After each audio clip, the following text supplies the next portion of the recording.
အားလုံးပဲမင်္ဂလာပါ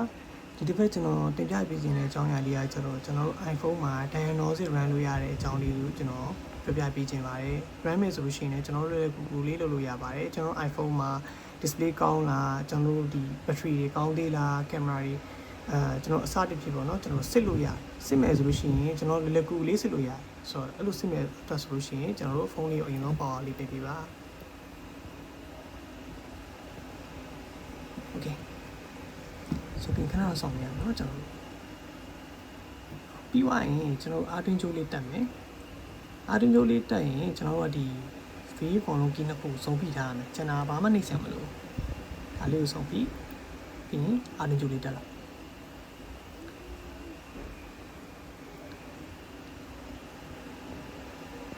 โอเคအပက်လုတ်ကိုလေးပေါ်လာပြီဆိုတော့အပက်လုတ်ကိုလေးပေါ်လာရင်ကျွန်တော်ခဏ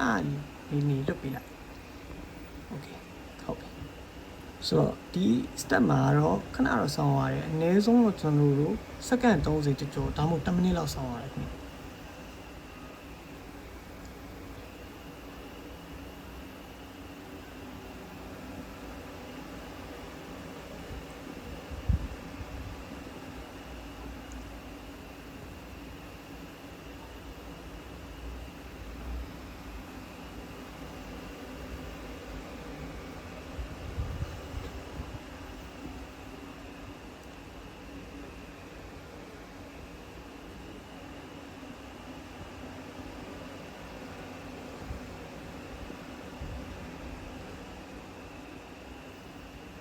โอเค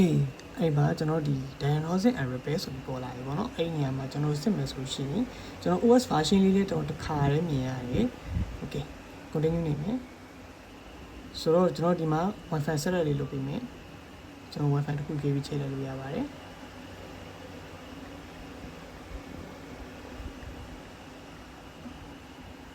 โอเคကျွန်တော် Wi-Fi ချိန်ပြပါပြီဆိုလို့ရှိရင်ခဏဆောင်ပေးရမယ် connect to Apple ဟိုနဲ့ကျွန်တော်တို့ဒီမှာ diagnostic run မယ်ဆိုရင်ကျွန်တော် agree နေပြီပါဆိုတော့ run diagnostic လေးကျွန်တော်တို့ပေါ်လာပြီပေါ့နော် run diagnostic လုပ်ဖို့အတွက်ဆိုရင်တော့ကျွန်တော် tab လေးတစ်ချက်နှိပ်လိုက်မယ်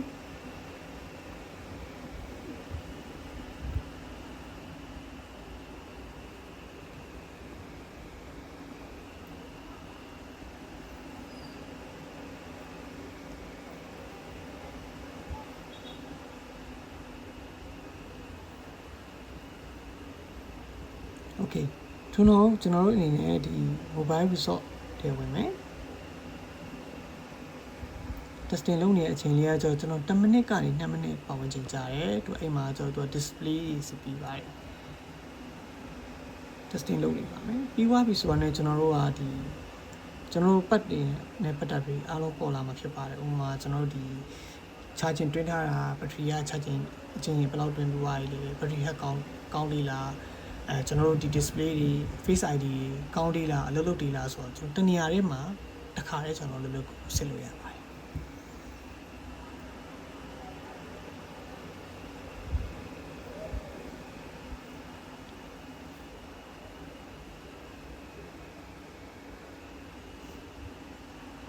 โอเคကျွန်တော်တို့ complete ဖြစ်သွားပြီဆိုလို့ရှိရင်ကျွန်တော်ဒီမှာစီးလို့ရပါတယ်ကျွန်တော်ဒီမှာ battery camera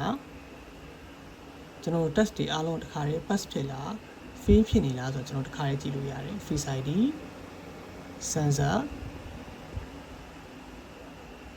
ကျွန်တော်ဆိုလို့ရှိရင်ဒီမှာအဝါရောင်လေးပြနေတာကျွန်တော် battery ပြနေဆိုတော့ battery ကကျွန်တော်တို့က battery စားပြနေပြီ maximum capacity ဆိုကျွန်တော်device ဆိုလို့ရှိရင်88ပဲကျန်တော့တယ်ဆိုတော့ကျွန်တော် charging ချိန်ကြီးဘယ်လောက်သွင်းထားလဲပါအစားဒီမှာလာပြပြီဆိုတော့ကျွန်တော်စစ်တာလေးကလွယ်လွယ်ကူကူစစ်လို့ရတယ်ပေါ့နော် iPhone တစ်လုံးကိုကျွန်တော်စစ်ချင်တယ်ဆိုလို့ရှိရင်ပေါ့နော်ကျွန်တော်တို့တခြားဒီ notebook ကနေပဲတစ်ဆင့်ကျွန်တော်တို့တခြားတက်ပါတီ app တွေလည်းသုံးစရာမလိုဘဲနဲ့ Apple က original ကျွန်တော်တို့ဒီ Apple support ကနေတိုက်ရိုက်စစ်လို့ရပါတယ်เนาะ okay အားလုံးပြီးသွားပြီဆိုတော့ကျွန်တော်တို့ကဒီ front မယ်ဆိုလို့ရှိရင် manage လေးချက်နေမယ် option key လေးထောက်မယ် exit diagnostic လေးနေပါမယ်ဆို exit နေမယ် okay အားဆိုတော့ပြီးသွားပါပြီစစ်မယ်ဆိုလို့ရှိရင်တော့အခုလိုလွယ်ကူကူလေးစစ်လို့ရပါတယ်ခင်ဗျအားလုံးပဲကျေးဇူးတင်ပါတယ်